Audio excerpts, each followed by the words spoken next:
नमस्कार, प्रणाम, जय हिंद साथियों। मैं के पूनिया फिर से आप लोगों का स्वागत करता हूं। प्यारे साथियों, आज का अपना सेशन दिल्ली पुलिस से संबंधित रहने वाला है। दिल्ली पुलिस का एग्जाम जैसा कि आप लोग स्टार्टिंग हो रही है और दिल्ली पुलिस का जो एग्जाम होगा इसमें अंतिम 20 दिन की क्या अपनी रणनीति होनी चाहिए, अंतिम 15-20 दिनों में किस प्रकार से अपने जो सिलेबस पढ़ा है उसको अपने पुनः कवर करें और कौन से महत्वपूर्ण प्रश्न ऐसे हैं जो कि पीछे के एग्जाम में पूछे गए हैं, उस टाइप के प्रश्न जो परीक्षा में आने वाले हैं उन पर भी मैं आप लोगों के साथ चर्चा करने वाला हूँ। तो प्यारे विद्यार्थियों, देखिए दिल्ली पुलिस का अपने जो सिलेबस है उसमें आप जानते हो कि करंट जीके और जीके का जो पैटर्न है वो 50 क्वेश्चन आने हैं और 50 ही अंक के वो होते हैं।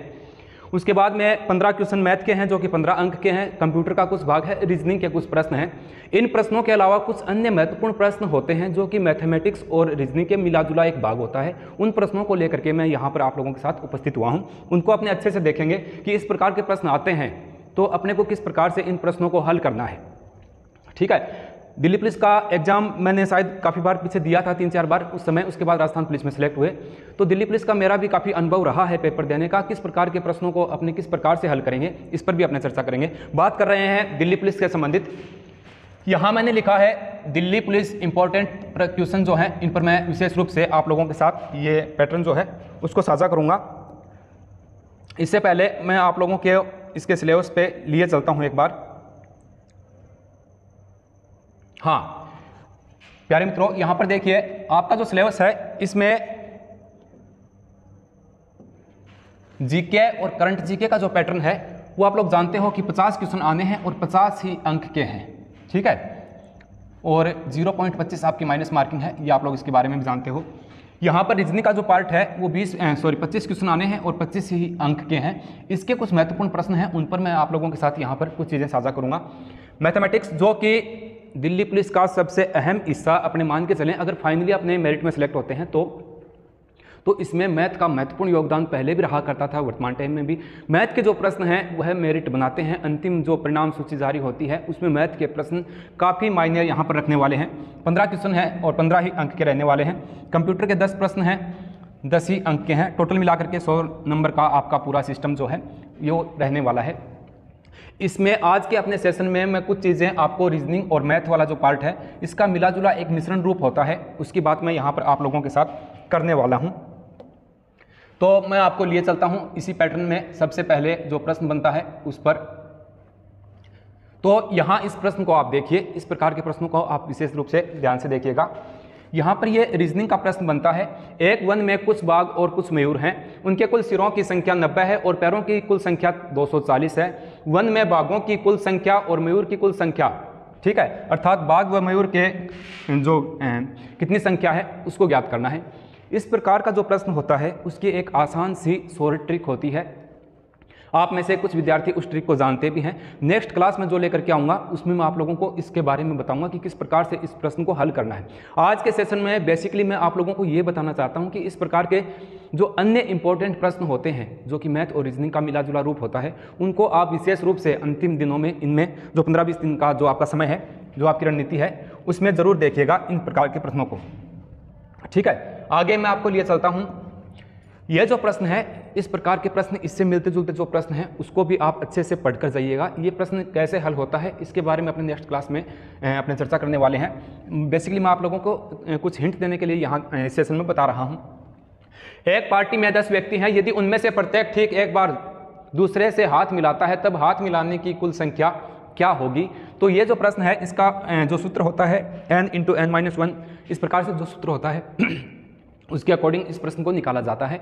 तो कैसे अपने इन प्रश्नों को हल करेंगे वो मैं बता चुका हूं कि नेक्स्ट जो अपनी क्लास होगी उसमें अपने इनको देखने वाले हैं। आप लोग अगर कमेंट करके ये कहोगे कि सर इस प्रकार के प्रश्नों को आप करवा दीजिएगा तो ही मैं इस प्रकार का सेशन लेकर के उपस्थित होऊंगा। इनकी शॉर्ट ट्रिक के हिसाब से जो भी इनके सूत्र बनते हैं वो आप लोगों के साथ ज़रूर साझा करूँगा। उसके अलावा बात करते हैं, ये प्रश्न हो चुका है। ये जो नल वाले प्रश्न होते हैं तो इनको आप अच्छे से देख लीजिएगा। नल ए की बात हो रही है। नल ए 5 घंटे में एक टंकी भरता है, नल बी 15 घंटे में उसी टंकी को भरता है और नल सी उसी टंकी को 10 घंटे में भरता है, खाली करता है। सभी 3 नल एक साथ खोले जाते हैं, टंकी कितने समय में भर जाएगी। ये प्रश्न राजस्थान पुलिस में पूछा जाता है। एसएससी के जो अन्य एग्जाम होते हैं उनमें भी इस प्रकार के प्रश्न जो हैं वो आते हैं। इस प्रश्न की भी एक आसान और शॉर्ट ट्रिक होती है जो कि अपने नेक्स्ट क्लास में उस चीज़ को देखने वाले हैं। ठीक है, ये बेसिकली मैं ये चीज़ें आपको बता रहा हूँ कि इस प्रकार के प्रश्नों को आपको विशेष रूप से देखना है। इसी टाइप का ये प्रश्न बनता है, यदि 20 गाय 15 दिन में 380 घास के गट्ठर खा जाती हैं तो 15 गाय 10 दिन में कितने घास के गट्ठर जो हैं वो खा पाएंगी। तो इसका भी एक आसान सा सूत्र होता है जो कि पहले वाला जो था उसी के आधार पे। ठीक है, ये प्रश्न कई दफ़ा परीक्षाओं में पूछा जाता है, इसको आप अच्छे से देखिएगा। ये बंदर के हिसाब से भी पूछ लेते हैं, एक बंदर एक खंबे पर रोजाना 5 मीटर चढ़ता है, 3 मीटर फिसल जाता है, कितने दिन में वो उस खंबे पर चढ़ जाएगा। छिपकली के आधार पर भी इसको पूछा जा सकता है, तो इस प्रश्न को आप देख लीजिएगा। एक छिपकली 5 मीटर ऊंचाई के फिसलन वाले खंबे पर चढ़ने की कोशिश करती है। छिपकली प्रत्येक कदम में 50 सेमी चढ़ती है और प्रत्येक दूसरे कदम में 50 सेमी नीचे फिसलती है। छिपकली को खंबे के शीर्ष तक पहुंचने के लिए कितने कदम लेने पड़ते हैं। तो इस प्रश्न को आप अच्छे से समझ लीजिएगा, इसकी भी एक शॉर्ट ट्रिक होती है, उसके हिसाब से आप लोगों को वैसे बेसिकली आता भी होगा। ये प्रश्न ज़्यादा हार्ड होते नहीं हैं, बाकी एग्जाम में इस प्रकार के प्रश्न जो हैं मैथ और रीजनिंग का मिला जुला रूप जो है वो अपने को देखने को मिलता है। आगे कौन से प्रश्नों पर आपको ध्यान देना है, ये आयु संबंधित जो प्रश्न होते हैं इनको भी आपको अच्छे से देखना है। अभी मैं रीजनिंग वाले पार्ट की बात कर रहा हूँ, जीके और करंट जीके के जो बिंदु हैं उन पर भी चर्चा करेंगे। इस प्रश्न को देखें तो एक पिता और पुत्र की आयु का योग 45 वर्ष है। 5 वर्ष पहले उनकी आयु का गुणनफल उस समय पिता की आयु का 4 गुना था। पिता और पुत्र की वर्तमान आयु क्या है। ठीक है, तो आयु से संबंधित जो भी औसत आयु निकाली जाती है, तो आयु वाले प्रश्न जो हैं इनको आप जरूर देखिएगा। इसी प्रकार ट्रेन के प्रश्न आते हैं। एक ट्रेन 45 किलोमीटर प्रति घंटा की रफ्तार से चलती है, दूसरी ट्रेन 60 किलोमीटर प्रति घंटा की रफ्तार से चलती है। दोनों ट्रेनों में डिफरेंस पूछा जाता है या फिर वो ट्रेन उसको कब पार कर लेगी। ठीक है, हाँ, तो ये जो बात हुई है ये रीजनिंग के प्रश्न हैं, इन प्रश्नों को आप विशेष रूप से देखना। ये बेसिकली मैंने एग्जाम्पल के तौर पे आप लोगों को बताया है। प्रश्नों इसी प्रकार के हो सकते हैं, सूत्र वही लगेगा लेकिन थोड़ा सा पैटर्न चेंज करके वो दे सकते हैं। जैसे छिपकली वाला जो प्रश्न है उसको किसी बंदर के रूप में प्रस्तुत कर सकते हैं। औसत आयु निकालने वाला पिता पुत्र का है तो उसमें अन्य भी पूछा जा सकता है। तो इस प्रकार के प्रश्नों को आप बेसिकली अच्छे से देखिएगा। अब मैं कुछ बात आपको बताना चाहता था, वो जो बात है वो इसमें है। रीजनिंग का पैटर्न है, मैंने आप लोगों को बता दिया। मैथ के जो प्रश्न हैं वो काफ़ी इंपॉर्टेंट यहाँ पर आप लोगों के रहने वाले हैं। ये मान के चलो कि 15 क्वेश्चन आने वाले हैं और 15 ही नंबर के हैं तो आपको ये सोच के चलना है कि 8 या 9 प्रश्न जो हैं वो तो आपको लगभग सही करने ही हैं मैथ वाले पैटर्न में, ज़्यादा नहीं तो इतने तो आपको करने ही चाहिए। हाँ, जहाँ जिस प्रश्न में अपने को डाउट है उस प्रश्न को अपने क्लियर छोड़ देना है, नेगेटिव मार्किंग है ताकि अन्य नुकसान ना हो। कंप्यूटर के जो बेसिक प्रश्न होते हैं तो अपने जो बेसिक कंप्यूटर की किताब आती है, जैसे राजस्थान में RSCIT करते हैं तो इनमें से भी काफ़ी प्रश्न परीक्षाओं में पूछ लिए जाते हैं। कंप्यूटर का जो पैटर्न आएगा उसकी जो मोटी मोटी जो चीज़ें हैं वही अक्सर पूछी जाती हैं, तो उन्हीं चीज़ों को आप लोगों को देखना है।